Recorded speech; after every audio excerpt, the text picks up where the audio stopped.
Every day we get more illegal. Yet the peach tree still rises and falls with fruit and without. Birds eat it, the sparrows fight. Our desert burns with trash and drug. It also breeds and sprouts vines and maguey. Laws pass, laws with scientific walls, detention cells.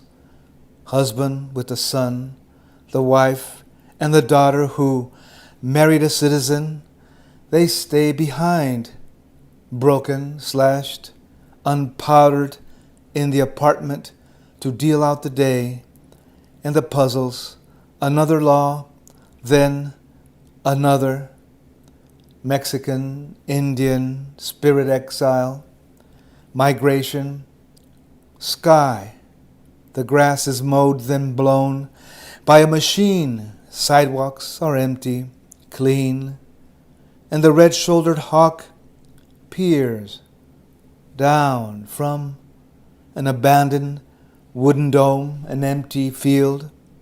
It is all in between the light. Every day this changes a little. Yesterday homeless and without papers, Alberto left for Denver. A Greyhound bus, he said, where they don't check you. Walking, working, under the silver darkness.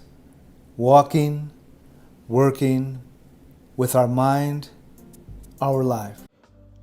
Juan Felipe Herrera was born in California on December 27, 1948, to two Mexican farmworker parents.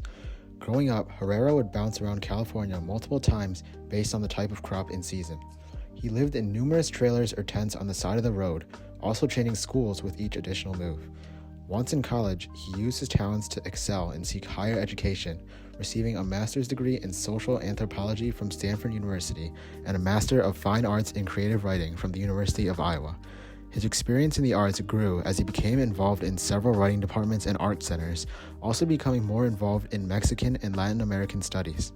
He was heavily interested in indigenous cultures at this time and would take several trips to Mexican Indian villages to learn more about them.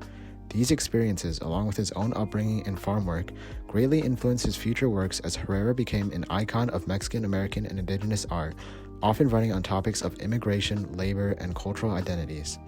Herrera's works generated critical acclaim, leading him to become U.S. Poet Laureate from 2015 to 2017, and he has continued to make meaningful contributions to the world of poetry and ethnic identity. In Juan Felipe Herrera's poem, Every Day We Get More Legal, Herrera uses a unique structure, symbolism, and numerous poetic techniques to illustrate the hardships that immigrant workers endure in the United States. The author brings readers to a greater understanding of the poem through his creative poetic structure, combining in jammed line breaks and white space to enhance his poetry.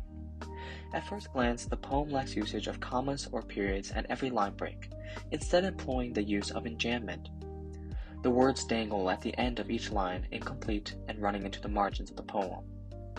As the writing flows from line to line without pause, Herrera leads readers to the white space that both precedes and follows the text, implying deeper layers of meaning and encouraging varied interpretations from the audience. However, taking a closer look, Herrera's consistent flow becomes more apparent as there is only one punctuation mark throughout the entire poem, emphasizing his style of free verse even further.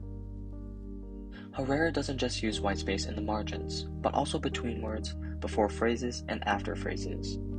These empty spaces complement the author's use of enjambment to enhance the reader's immersion and interpretation of the poem.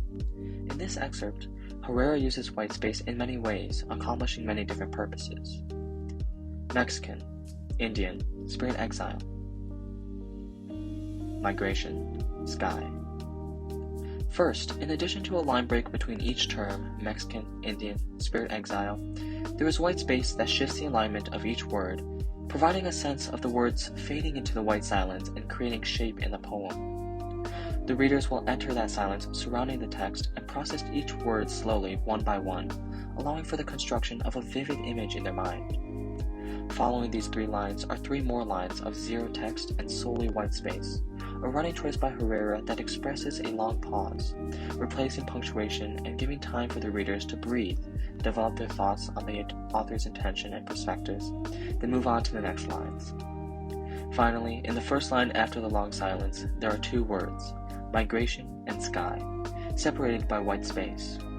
In this instance, the white space serves as a tool that places emphasis on both words while simultaneously prompting readers to ponder what kind of message Herrera is trying to convey. Herrera also uses symbolism to demonstrate his point. The first symbol evident in the poem is a peach tree.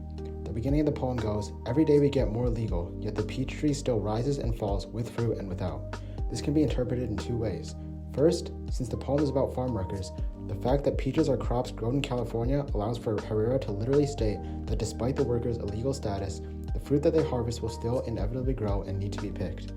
This shows the struggle of illegal farm workers who know that there are crops that require picking and thus labor that needs to be supplied, yet they are constantly turned down for work and frowned upon by society simply for trying to get a job.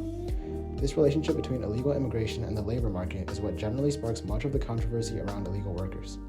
Secondly, in a less literal sense, the peach tree could represent the fact that life goes on with or without the workers' change in legal status or public attitudes towards illegal immigrants. Despite the fact that they are becoming more illegal, at the end of the day, they are still human beings and have their own sovereignty. Herrera shows that illegal workers are placed in the conundrum of needing to make a living for themselves while trying to appease the US government. Overall, the symbol of the peach tree is used to show the struggle for continuity among illegal workers. Later in the poem, Herrera states, "Our desert burns with trash and drug. It also breathes and sprouts vines and maguey." The desert is a strong comparison of the loneliness and isolation that illegal workers face. The fact that it is burning with trash and drug magnifies the horrors which occur there. Illegal workers go through similar adversity with their difficulty in finding a job, trying not to get caught, and in general fitting into American society. In the poem, despite the adverse conditions in the desert, vines and maguey still grow, which represent the continuation of life and growth in troubled times. The few good things that illegal workers can get from working in America create a complicated quagmire where there are both detriments and benefits to carry on with their work. Lastly, Herrera also mentions birds such as the red-shouldered hawk. Sidewalks are empty clean and the red-shouldered hawk peers down from an abandoned wooden dome. The hawk is watching over them while their situation worsens. This could possibly represent some kind of judgment by those above them in society. Illegal immigrants are typically judged by many Americans who have no idea what they have gone through or how arduous their lives are. In addition, it could show nature observing how humans are behaving. In nature, there are no boundaries or legal statuses, and animals like hawks or other birds can simply be free and fly wherever they want to eat or live. This is in stark contrast to how our society operates, with established borders and identification documents.